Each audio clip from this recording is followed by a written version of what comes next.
There has been quite a bit that has happened over the last week, and none of it has been getting any attention. So we're going to be going over all of the news that has been happening over the last week in this new installment of Valve Catch Up for the week of January 15th, 2016.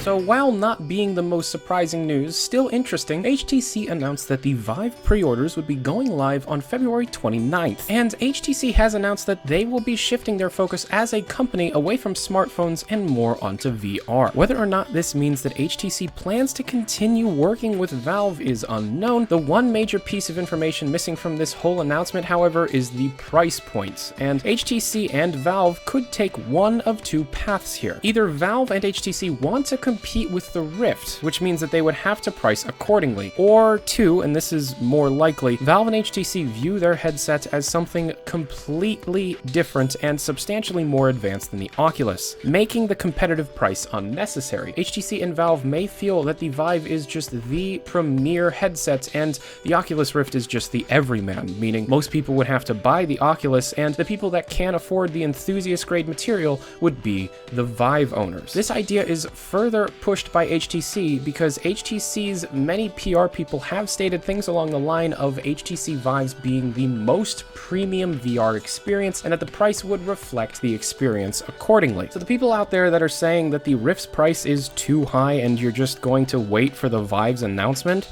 don't. Odds are it will be more expensive, and if you're lucky, it will be just as expensive as the Rift. So don't hold out for it. Many other YouTubers have already discussed this at length. I really recommend Total Biscuit's talk on the VR headsets, and just keep in mind that this is cutting-edge technology, and unfortunately, the price will reflect accordingly. But hey, as long as the Vive releases, then it should free up at least a few people at Valve to work on either other VR experiences or new VR projects. Now, speaking of VR experiences, Valve and HTC will be hosting a SteamVR developer showcase on January the 28th. This show's name has changed, however, where the original title of this show was the Valve Content Showcase, and was first talked about by HTC as a showcase of new Valve content for the VR headsets that are entering the market, along with new content from some third parties. Now the name change might mean that Valve has plans to show off a new experience on the 28th, but might not be ready for a total announcement. Another possibility is that so many other third parties have now entered into this show,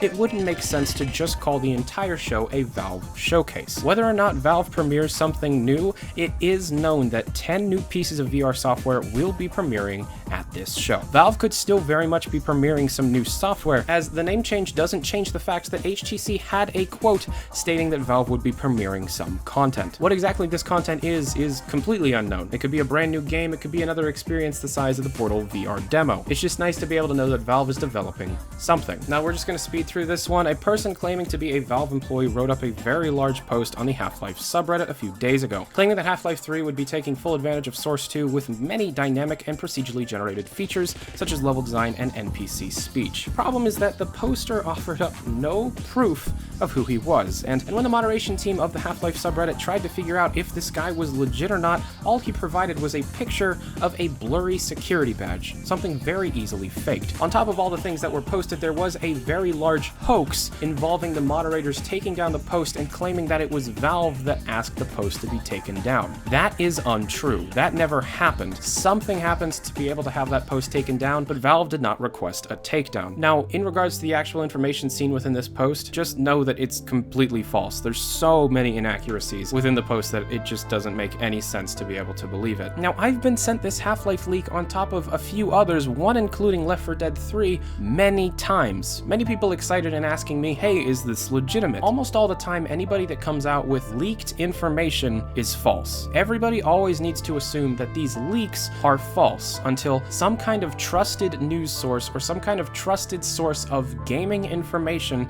comes out and has 100% confirmation of it being true. Just keep in mind, these leaks and teases and things that people like to do to troll on the internet is completely separate from the development of anything in regards to any kind of video game development or any kind of media in general. Valve had nothing to do with this, so this didn't distract Valve at all in developing whatever game you're looking forward to. Odds are they're developing developing multiple games to be able to roll out Source 2 in the very near future, because the HTC Vive is going to be out very soon, and Source 2 is the engine that's supposed to be coming out in early 2016. Once those things are out, Valve needs software to be able to showcase the technology of both. So they would have to be developing that unless they would want their community to wait an incredible amount of time post the launch of a product that they want to monetize. In other news, we have received many updates to the big three multiplayer games, and we're gonna buzz through them pretty quick. With Dota 2 getting a total of 8 updates over the last week, however with the least amount of content within the 3 games. The updates only fixed bugs. With Team Fortress 2, many things were updated, including new cosmetic models, a few new styles, along with a